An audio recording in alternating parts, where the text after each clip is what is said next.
Force का welcome to dance tutorial. तो मैं वेदांश, मैं आपका स्वागत करता हूं हमारे चैनल के एक और नई ऑसम वीडियो में। तो इस वीडियो का जो मेन टॉपिक है वो है कि आप में बहुत सारे लोगों ने सोचा होगा अपन HTML का फॉर्म बनाते हैं, लेकिन जब उसका डेटा अपन सबमिट करते हैं तो डेटा जाता कहाँ है और जहां भी जाता है उधर से हम अपने पास कैसे लेकर आए।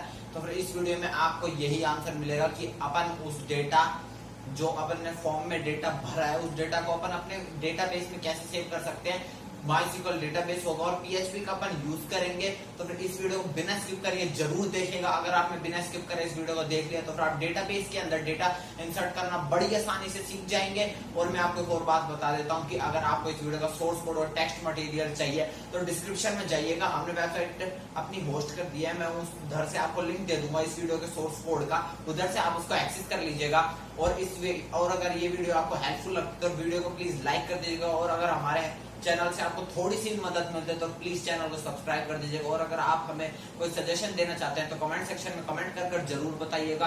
और मैं आपको एक और बात कह देता हूँ कि अपन ना टच टाइपिंग का एक कोर्स चल रहा है, उस टच टाइपिंग के लिए मैंने गेम बनाया है अपनी वेबसाइट के अंदर। तो हर टच टाइपिंग के कोर्स के साथ आपको गेम का डिस्क्रिप्शन में लिंक मिल जाएगा और आप उधर जाकर खेल सकते हैं। मैं इस चीज के ऊपर उस गेम को कैसे खेलना है, कैसे एक्सेस करना है, एक वीडियो भी बना रहा हूँ। और मैं आपको कह देता हूँ कि प्लीज आप हमें इंस्टाग्राम पे भी फॉलो कर लीजिए, फेसबुक पे भी फॉलो कर लीजिए, क्योंकि उधर भी धीरे धीरे जाकर उधर भी अब धीरे धीरे बहुत सारी चीजें आने वाली है। और हमारा व्हाट्सएप की एक वेब कम्युनिटी है जहाँ पे आप अपने डाउट्स पूछ सकते हैं और अपने डाउट्स को क्लियर कर सकते हैं। तो उस व्हाट्सएप वेब कम्युनिटी को भी जरूर ज्वाइन कर लीजिएगा। और चलिए अब अपन चलते हैं अपनी स्क्रीन पे और बात करते हैं कि अपन PHP और MySQL का यूज कर अपने डेटाबेस में डेटा कैसे डाल सकते हैं।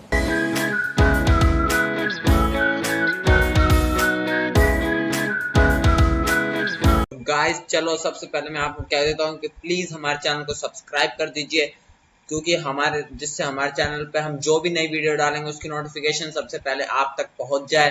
तो फिर इससे हमको मोटिवेशन भी मिलेगी और चैनल और जो यूट्यूब का प्लेटफॉर्म वो हमारे चैनल को थोड़ा आगे पुश करेगा। इसलिए प्लीज आप हमारे चैनल को सब्सक्राइब कर दीजिएगा और अगर वीडियो अच्छी लगती है तो वीडियो को लाइक कर दीजिएगा।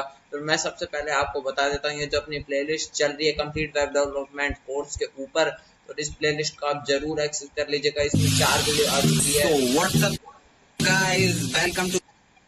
तो फिर इसमें 4 वीडियो आ चुकी है, लेकिन अभी मैंने इसमें जो चौथी वीडियो उसको मैंने प्लेलिस्ट में ऐड नहीं करा, तो उसको भी मैं आज ऐड कर लूंगा। और पिछली 2 वीडियो में सोर्स कोड नहीं आया था तो फिर उसके लिए सॉरी, लेकिन मैं चाहता हूं कि आप लोग ये सब कुछ मैन्युअली टाइप करें, इसलिए मैं सोर्स कोड थोड़ा लेट देता हूं, जिससे आप एक बार मैन्युअली टाइप कर ले और फिर रेफरेंस के लिए उसको चेक कर लीजिए। तो फिर अभी मैंने पिछली दोनों वीडियो में सोर्स कोड डाल दिया, तो फिर चिंता की कोई बात नहीं है। ऐसे एक एक इसलिए मैं हमेशा 24 घंटे के बाद डालता हूँ, लेकिन अब की बार थोड़ा ज्यादा लेट हो गया तो फिर सॉरी उस चीज के लिए। तो चलिए अब अपन सबसे पहले बात कर लेते हैं कि अपन फॉर्म का डेटा कैसे फैच करते हैं PHP से। तो फिर PHP आपको चलाने के लिए, PHP और MySQL चलाने के लिए आपको सबसे पहले XAMPP को इंस्टॉल करना पड़ेगा। तो XAMPP कुछ नहीं है, XAMPP एक छोटा सा सॉफ्टवेयर है जिसकी मदद से अपन अपाचे सर्वर को और MySQL को ऑन कर सकते हैं। तो फिर आप XAMPP की वेबसाइट में जाकर इसको डाउनलोड कर लीजिएगा। XAMPP फॉर विंडोज कर रहा हूँ मैं, क्योंकि मैं विंडोज में हूँ। अगर आप विंडोज में नहीं है, आप अगर मैक में है या फिर लिनक्स में है तो फिर आप उनके लिए भी कर सकते हैं। तो फिर अभी ज्यादा टाइम वेस्ट ना करते मैं आपको सबसे पहले बता देता हूँ कि हमारे चैनल, तो फिर इस वीडियो के डिस्क्रिप्शन में आपको इस वीडियो का भी सोर्स कोड मिल जाएगा। मोस्टली हर वीडियो के साथ मिलता है आपको। तो फिर अगर आपको कोई चीज समझ में ना आए तो फिर सोर्स कोड में जाकर आप चेक कर लीजिएगा। सोर्स कोड इस वीडियो के मैं आपको साथ साथ दूंगा जैसे ये वीडियो अपलोड होएगी, तो फिर अभी आपको सोर्स कोड मिल जाएगा। अभी आप नीचे जाकर चेक कर सकते हैं। तो अभी मेरा XAMPP इंस्टॉल हो रहा है, इसलिए मैं थोड़ी देर वेट कर लेता हूँ। तो फिर मैं काम करता हूँ, जब तक XAMPP इंस्टॉल होता है मैं तब तक वीडियो को स्किप कर देता हूँ। तो फिर मेरा XAMPP इंस्टॉल हो चुका है, इसलिए मैं यहाँ पे आ चुका हूँ। तो चलिए अब मैं तो फिर मैं अभी XAMPP को इंस्टॉल कर लेता हूँ। डाउनलोड तो हो चुका है, तो थोड़ा सा टाइम ले रहा है, तो फिर आप भी इंतजार कर लेगा, ज़्यादा जल्दी मत करिएगा। इसका सेटअप आपको सही से करना पड़ेगा। तो यहाँ पे कोई दिक्कत आ गई, इसलिए मैं वहाँ पे जाकर कर लेता हूँ। तो फिर इस वीडियो में आपको ये चीज़ जो पता चले कि अपन कैसे इंस्टॉल कर सकते हैं अपने, मतलब कैसे अपन फॉर्म के डेटा को फैच कर सकते हैं। तो फिर मेरे हिसाब से आप लोगों के लिए बहुत इम्पोर्टेंट चीज है ये, मतलब एक बहुत अच्छी पावर आ जाएगी इससे आपके हाथ में। और चेक कर लेते हैं, लगता है ढंग से इंस्टॉल नहीं हुआ है।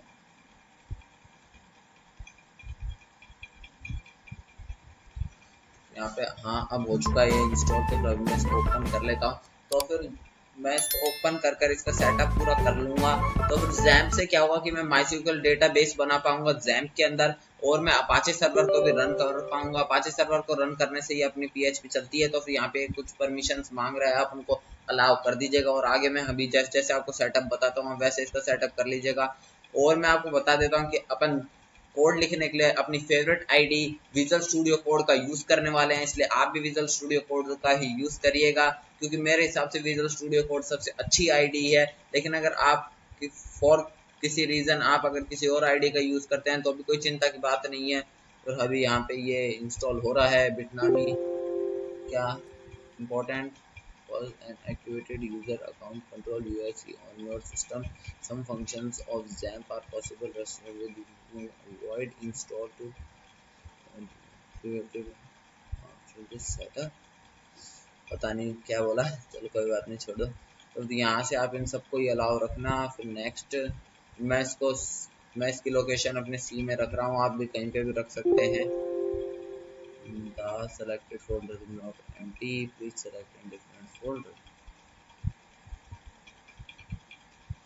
पता नहीं क्या दिक्कत आ रही है, कोई बात नहीं। मेरे को लगता है मैंने शायद से इसको पहले कभी इंस्टॉल करा था तो फिर ये इसलिए थोड़ी दिक्कत दे रहा है।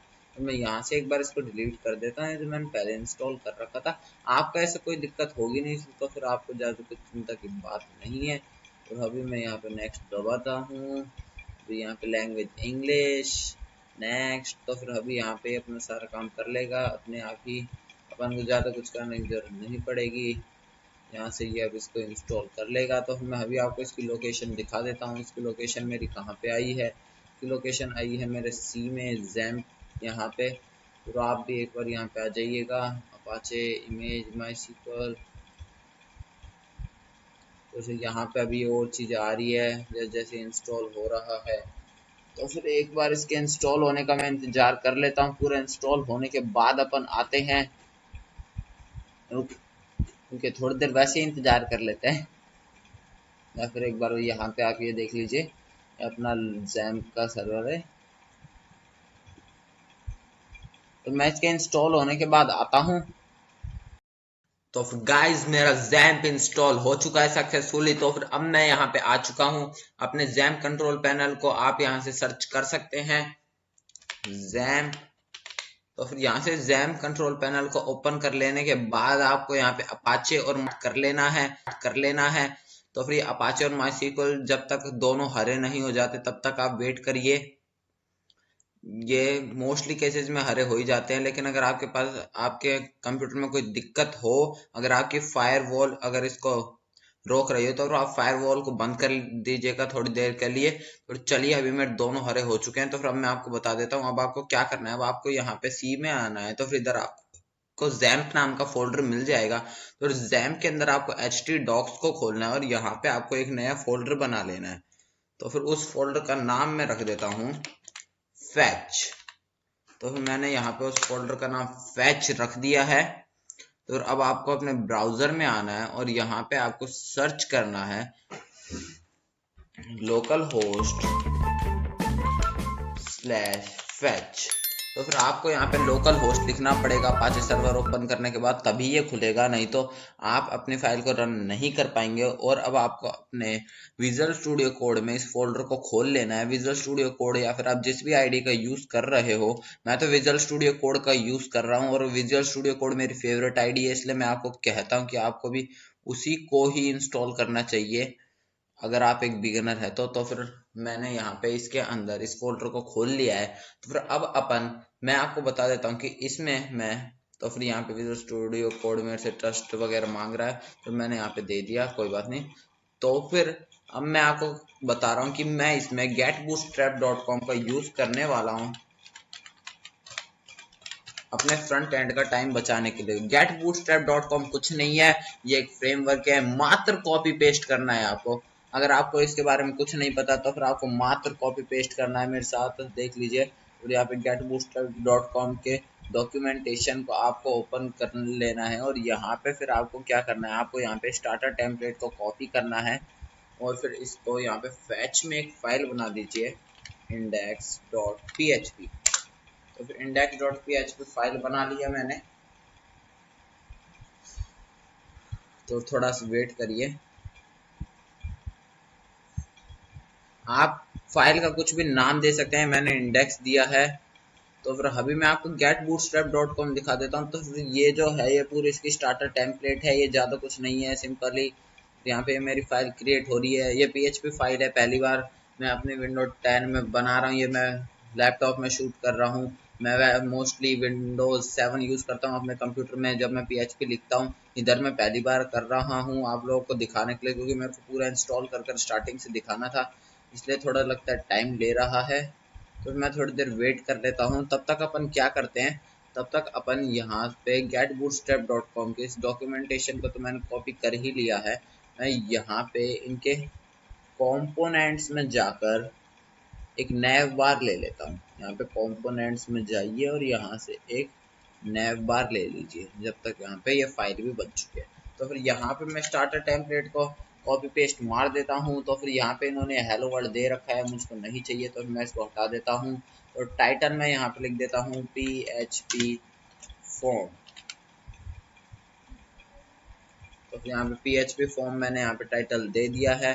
तो अभी मैं यहाँ से एक नैव बार कॉपी करके ले आता हूँ। ये मैं अपना टाइम बचाने के लिए कर रहा हूँ, और ताकि ये थोड़ा सही भी दिखे और अपना टाइम भी बच जाए, इसलिए मैं यहाँ से कॉपी पेस्ट मार रहा हूँ। तो फिर यहाँ पे नैव बार के अंदर ये बाकी सब तो सही है।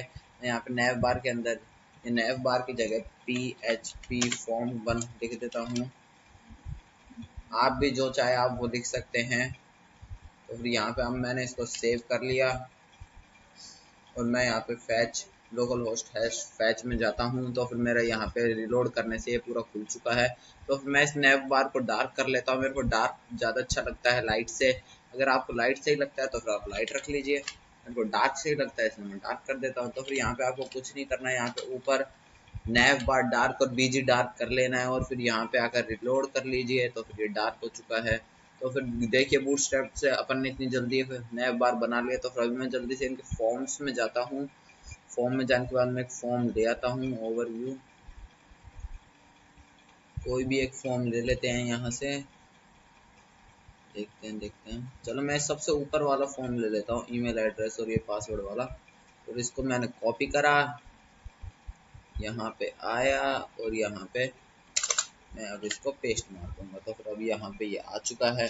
तो फिर अब यहाँ पे ईमेल एड्रेस और ये अपना, इसके ऊपर मेरे को एक टाइटल भी चाहिए। तो मैं यहाँ पे एक टाइटल दे देता हूँ। सबसे पहले मैं एक डिव बना लेता हूँ डॉट कंटेनर। तो डॉट कंटेनर डिव बनाने से क्या होता है कि कंटेनर बूटस्ट्रैप की एक क्लास है, कंटेनर लिखने से ये दोनों साइड से बीच में आ जाता है जो भी चीज़ अपन इसके अंदर लिखते हैं। तो मैं यहाँ पे एक h2 लिख देता हूँ, PHP फॉर्म। तो अभी मैं यहाँ पे जाकर इसको रिलोड करूँ तो फिर आप देख लीजिए यहाँ पे अपने PHP का फॉर्म आ चुका है। और मैं PHP फॉर्म को भी एक क्लास दे देता हूँ h2 को, जो क्लास होगी टेक्स्ट सेंटर। तो फिर टेक्स्ट सेंटर लिखने से क्या होगा कि आपका जो टेक्स्ट है ये सेंटर में आ जाएगा, क्योंकि अपन ने बूटस्ट्रैप लगा रखी है। बूटस्ट्रैप से काम बड़ी आसानी से हो जाता है। तो फिर अब अपन जैसे कि मैं यहाँ पे कुछ लिखूंगा, जैसे मैंने वेदांश लिखा, यहाँ पे मैंने पासवर्ड वेदांश 1 लिख दिया, सबमिट करा, सॉरी h.com कर देता हूँ मैं। तो फिर यहाँ पे कुछ नहीं हुआ, ये डेटा अपन ने सबमिट कर दिया, लेकिन ये डेटा गया कहाँ पे पता है अपन में से किसी को? कहीं नहीं गया। तो अपन को ये डेटा अगर अपने पास लेना है तो फिर अपन को क्या करना है? तो फिर मैं यहाँ पे लोकल होस्ट में अपना PHP माई एडमिन ओपन कर लेता हूँ MySQL में जाकर, या फिर आप मैन्युअली यहाँ पे टाइप कर भी ओपन कर सकते हैं PHP माई admin local host slash PHP माई एडमिन। तो फिर आप यहाँ से लोकल होस्ट स्लैश PHP माई एडमिन दबाकर भी PHP माई एडमिन को ओपन कर सकते हैं। तो फिर PHP माई एडमिन कुछ नहीं है, यहाँ पे अपन अपनी डेटाबेस बना सकते हैं जिसमें अपन अपनी फाइल को सेव करेंगे। तो फिर यहाँ पे मैं एक डेटाबेस बना लेता हूँ, यहाँ पे न्यू पे क्लिक करना है अपन को, और अब अपन को यहाँ पे सिंपली एक डेटाबेस बनाना है। तो मैं डेटाबेस का नाम रख लेता हूँ PHP। ओके, डेटाबेस का नाम कुछ और रखता हूँ, डेटाबेस का नाम रखता हूँ यूजर 123। तो मैंने अपने डेटाबेस का नाम यूजर 123 रख लिया है। यहाँ पे डेटाबेस बन चुका है। अब इसके अंदर अपन को एक टेबल बनानी है, तो मैं उसका नाम रख देता हूँ यूजर्स तो उसमें मैं 4 कॉलम लूंगा सिर्फ। आप ज्यादा भी ले सकते हैं अगर आप अपने फॉर्म के अंदर ज्यादा चीजें रख रहे हैं। मैं यहाँ पे सिर्फ ईमेल एड्रेस और पासवर्ड रख रहा हूँ, इसलिए मेरे को सिर्फ 2 ही लेना है। तो फिर यहाँ पे मैं नाम रख लेता हूँ। तो सबसे पहले मेरे को चाहिए SR नंबर। सबसे पहले मैं एक SR नंबर रखता हूँ। फिर SR नंबर को आपको यहाँ पे AJ कमेंट में यहाँ पे जो नीचे आ रहा है इस पे दबाकर इसको प्राइमरी की और ऑटो इनक्रीट है, ऑटो इन, तो फिर ये अपने आप बढ़ जाएगा वहां पे दबाने से। और यहाँ पे अब आपको जो चीज करनी है तो फिर वो है आपका ईमेल। तो मैं यहाँ पे ईमेल रख रहा हूँ एंड ईमेल के बाद पासवर्ड एंड पासवर्ड के बाद लास्ट में मैं डेट कि कब ये हुआ है। तो डेट को मैं यहाँ पे कर देता हूँ डेट एंड टाइम। यहाँ पे इसका डिफॉल्ट कर देता करंट टाइम स्टैम्प। और यहाँ पे ये जो पासवर्ड है इसको मैं कर देता हूँ वैकर। और यहाँ पे जो ईमेल है इसको मैं कर देता हूँ वैकर। तो फिर यहाँ पे मैंने इन दोनों को वैकर कर दिया। तो फिर इनकी मैं लेंथ दे देता हूँ। तो पासवर्ड में कर देता हूँ 50 का और ईमेल में कर देता हूँ 100 का और इसकी लेंथ कर देते हैं 25। तो अभी जाकर मैं इस डेटाबेस को सेव कर लेता हूँ, सॉरी टेबल को सेव कर लेता हूँ। तो फिर इस टेबल को सेव करते ही मेरा सारा काम हो जाएगा। और अब मैं आपको जो चीज़ दिखाने वाला हूँ कि अपन इस डेटाबेस से कनेक्शन कैसे बनाएं। तो कनेक्शन बनाने के लिए अपन को सबसे पहले PHP लिखनी पड़ेगी। और PHP के लिए आपको क्या करना पड़ता है, ब्रैकेट, फिर उसके बाद क्वेश्चन मार्क, फिर PHP, फिर अपन को फिर से क्वेश्चन मार्क और ये PHP बंद। तो यहाँ पे इसके अंदर अपन PHP लिख सकते हैं। तो मैं यहाँ पे PHP लिखना चालू करता हूँ। तो फिर मैं सबसे पहले अपने डेटाबेस के साथ कनेक्शन बना लेता हूँ। तो फिर मैं यहाँ पे लिखता हूँ कनेक्टिंग विद डेटाबेस। और यहाँ पर मैं डेटाबेस के साथ कनेक्शन बना रहा हूँ। मैं काम करता हूँ, आपको कमेंट वगैरह ढंग से दिख नहीं रहे होंगे इस थीम की वजह से। तो फिर मैं थीम को चेंज कर लेता हूँ। मैं यहाँ पे आकर डिफ़ॉल्ट डार्क थीम कर देता हूँ। और अब आपको सब कुछ सही से दिख रहा होगा। तो फिर मैं यहाँ पे कनेक्टिंग विद डेटाबेस के अंदर अपने PHP लिखना चालू करता हूँ। तो इधर सबसे पहले अपन को सर्वर का नाम लेना है। तो फिर अपना जो डिफ़ॉल्ट सर्वर होता है वो होता है लोकल होस्ट। तो फिर यहाँ पे अपन को लोकल होस्ट लिखना है। तो फिर मैं अभी आपको ये पूरा लिखकर फिर समझाता हूँ कि मैं लिख क्या रहा हूँ। तो फिर सर्वर के बाद यूज़र नेम, तो फिर अपना यूज़र नेम होता है रूट एंड इसके बाद पासवर्ड। तो फिर जो अपना पासवर्ड होता है वो ब्लैंक होता है डिफ़ॉल्ट। तो अभी मैं यहाँ पे लास्ट में डेटाबेस, तो फिर अपन ने डेटाबेस का नाम क्या रखा था मैं भूल चुका हूँ। मैं एक बार देख कर आता हूँ कि मैंने डेटाबेस का क्या नाम रखा है। मैं डेटाबेस का नाम है user123। आप याद रखिएगा, मैं तो भूल गया था, मैं थोड़ा ज़्यादा भुलक्कड़ हूँ। तो फिर ये डॉलर मैंने क्यों लगाया मैं आपको सबसे पहले ये बता देता हूँ। तो फिर डॉलर ये निशान होता है PHP के अंदर कि ये एक वेरिएबल है। तो फिर डॉलर ये बताता है PHP के अंदर कि ये एक वेरिएबल, जैसे अपन जावास्क्रिप्ट लिखते हैं तो जब अपन वेर लगाते हैं किसी वेरिएबल को डिफाइन करने के लिए लेट लगाते हैं या फिर कॉन्स्ट लगाते हैं, वैसे PHP में अपन डॉलर लगाते हैं। और फिर इसके बाद ये मैंने जो अपना सर्वर का नाम ले लिया। तो फिर अगर अपन डिफॉल्ट सर्वर में जाते हैं तो फिर अपना डिफॉल्ट सर्वर जो होता है वो लोकल होस्ट होता है। जैसे यहाँ पे अपना लोकल होस्ट है डिफॉल्ट सर्वर। तो फिर इसके बाद अपन को जो अपना यूजर नेम लेना होता है, तो फिर यूजर नेम जब तक अपन को सेट नहीं करते तो डिफॉल्ट होता है रूट। और जो पासवर्ड होता है वो ब्लैंक होता है। तो फिर अपने डेटाबेस का नाम तो अपन ने 123 रखा ही है, ये तो अपन को पता ही है। फिर अब यहाँ पे अपन कनेक्शन बनाने के लिए अपन को एक वेरिएबल बनाना पड़ेगा कौन, जिसके अंदर अपन mysqli अंडरस्कोर कनेक्ट फंक्शन है ये लिखेंगे। और फिर इसके अंदर अपन जो चीज देंगे, सबसे पहले अपन इसके अंदर सर्वर नेम देंगे। इसके बाद अपन इसके अंदर देंगे सर्वर नेम के बाद अपन इसमें यूजर नेम देंगे। तो फिर यूजर नेम के बाद अपन इसमें अपना पासवर्ड देंगे, सॉरी, अब अपन इसमें अपना पासवर्ड देंगे। और इन द एंड अपन इसमें अपने डेटाबेस का नाम लिख देंगे।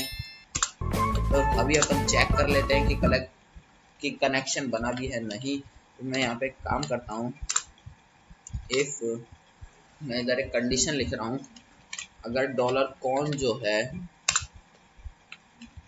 वो मतलब फॉल्स है, मतलब उसकी वैल्यू फॉल्स है, मतलब वो उसने काम नहीं करा है, तो फिर अपन को ये इको करा है, मतलब ये अपन को दिखा है can not connect due to error, जो भी एरर होगा तो यहाँ पे मैं MySQL underscore connect underscore error एक फंक्शन है, तो मैं ये फंक्शन लिख देता हूँ।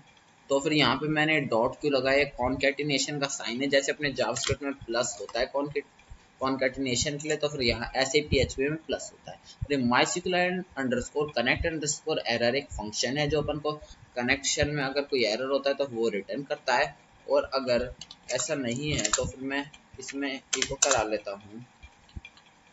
तो फिर इको जैसे अपन जावास्क्रिप्ट में डॉक्यूमेंट डॉट राइट का यूज करते हैं, वैसे अपन इसमें इको का यूज करते हैं। इको बहुत काम की चीज है। तो फिर यहाँ पे मैं जो कराऊंगा वो है कनेक्टेड सक्सेसफुली। तो फिर यहाँ पे मैं ये इको करा लूंगा। फिर अभी अपन चल के यहाँ पे अपने PHP फॉर्म को रिलोड करते हैं। तो फिर यहाँ पे आ चुका है कनेक्टेड सक्सेसफुली, मतलब अपने डेटाबेस के साथ अपना जो कनेक्शन है सक्सेसफुली बन चुका है। अगर आपको कुछ समझ में, अगर आपको PHP ज़्यादा समझ में नहीं आती तो फिर आप सिंपली मेरे को फॉलो करते रहिए, आपको समझ में आ जाएगा।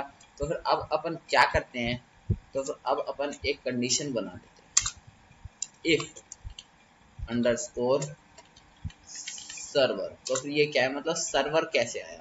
तो इसमें सर्वर के बहुत सारी चीज़ें सेव रहती है, जैसे कि इसमें request method, request underscore method index पे इसमें ये सेव रहता है कि रिक्वेस्ट किस टाइप से आई। तो फिर मतलब अगर रिक्वेस्ट अपनी पोस्ट है तब ये सारा काम मैं करूँगा। रिक्वेस्ट पोस्ट कब होगी, जब कोई ये सबमिट करेगा फॉर्म को।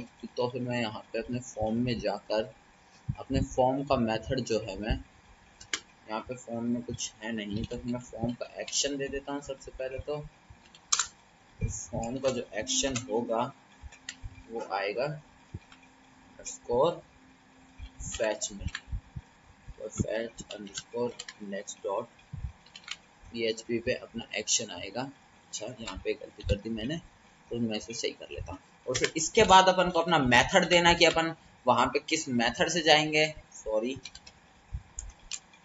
तो मैं यहाँ पे मेथड दे देता हूँ। तो फिर जो मेथड होगा अपना वो होगा पोस्ट। तो फिर अपन पोस्ट मेथड, तो फिर अपन पोस्ट रिक्वेस्ट मारेंगे सर्वर पे। मेथड पोस्ट कर दिया है मैंने। तो फिर यहाँ पे अपन थोड़े बहुत और काम कर लेते हैं। तो फिर अपना ये जो लेवल है, सबसे पहले अपना ये जो ईमेल है, तो अपने ईमेल वाले इनपुट का अपन एक नेम सेट कर देते हैं। तो वो नेम मैं रख रहा हूँ ईमेल, आप भी ईमेल ही रख सकते हैं। और जो पासवर्ड वाला इनपुट है इसका मैं नेम रख रहा हूँ, तो इसका जो मैं नेम रख रहा हूँ वो मैं रख रहा हूँ पास, मात्र पास रख रहा हूँ ताकि बाद में कोई ज़्यादा दिक्कत ना आए। और यहाँ पे जो चेक बॉक्स है, तो फिर मैं इस चेक बॉक्स को हटा रहा हूँ। ठीक है, तो फिर अब मैं यहाँ पे चलते हैं अपन।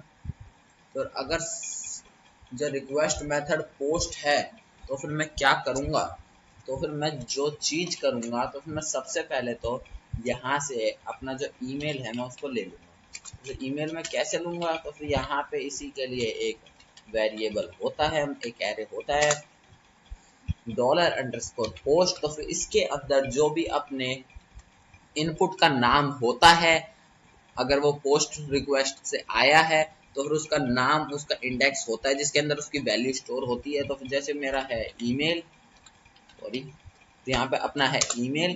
तो फिर यहाँ पे मैं काम करता हूँ, कॉपी लाइन डाउन कर लेता हूँ, यहाँ पे इसको पास कर देता हूँ। जैसे मैंने अभी उसका नेम पास रखा है, आपने देख लिया होगा। तो यहाँ पे मैं इस वेरिएबल को भी पासवर्ड कर देता हूँ। तो यहाँ पे ये दोनों वैल्यूज अपने पास आ चुकी है। अपन चाहे तो मैं इसको आपको इको करके दिखा देता हूँ, echo variable email and variable password. तो मैं इन दोनों चीज़ों को इको कर दिखा देता हूँ आपको। मैं यहाँ पे चलता हूँ, एक बार इसको रिफ्रेश करते हैं।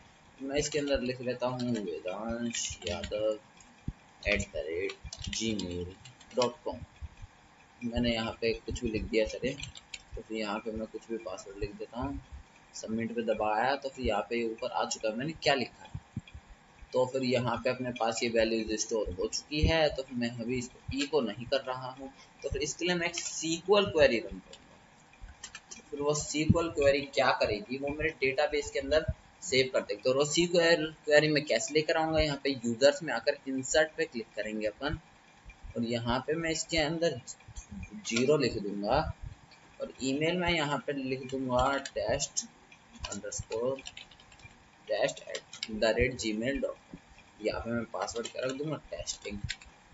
तो फिर यहाँ पे करंट टाइम स्टैम्प तो है ही। तो फिर अब मैं जैसे ही गो पे प्रेस करूंगा तो फिर ये यहाँ पे मेरे को एक SQL क्वेरी देगा, इंसर्ट इनटू।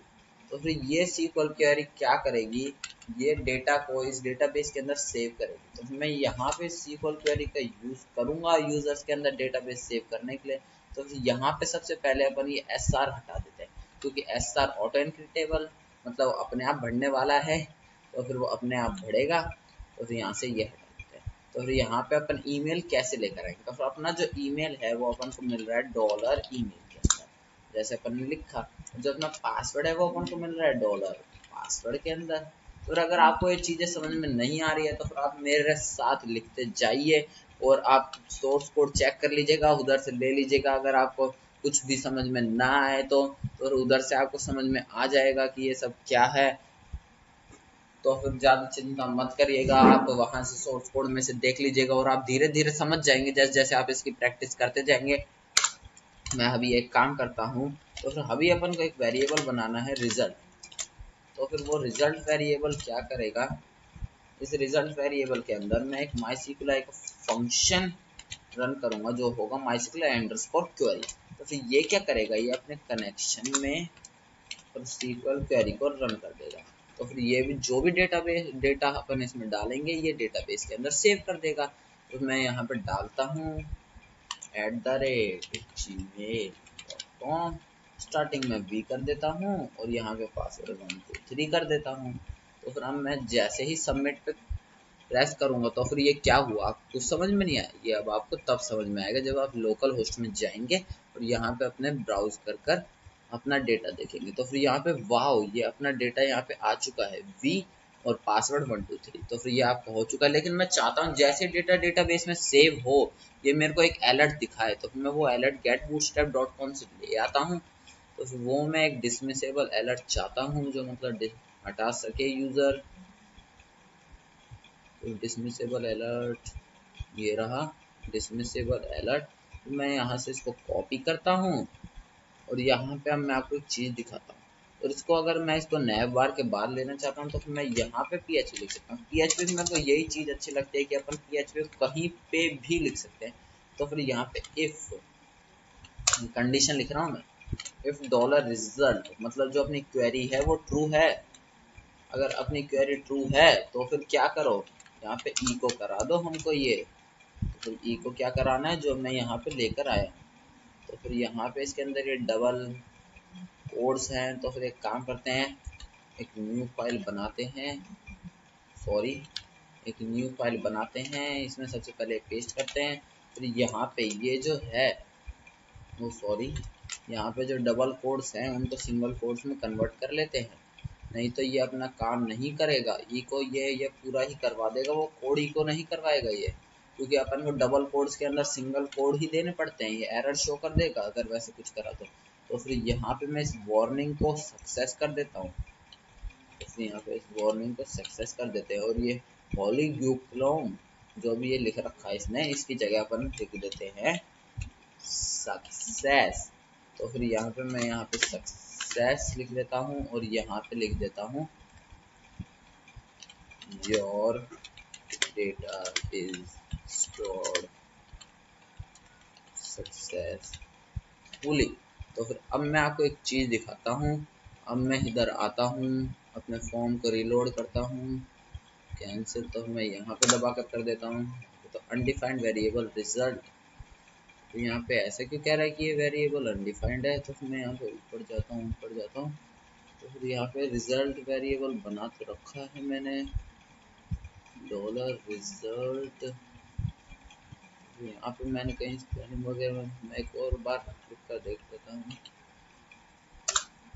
अरे हाँ, ये काम अपन को जब ही करना है जब अपनी जो मेथड हो, जो सर्वर तक कैसे आया जा रहा है वो मेथड अगर पोस्ट हो, सर्वर का रिक्वेस्ट मेथड अगर पोस्ट हो अपन को ये काम तभी करना है। मैं यहाँ पे लिख देता हूँ डॉलर रिक्वेस्ट मेथड, अगर पोस्ट होगा तभी ये सब कुछ करेगा, नहीं तो ये एरर शो कर देगा। मतलब अगर मैं ऐसा नहीं लिखूंगा तो फिर ये मेरे को एरर दिखाएगा।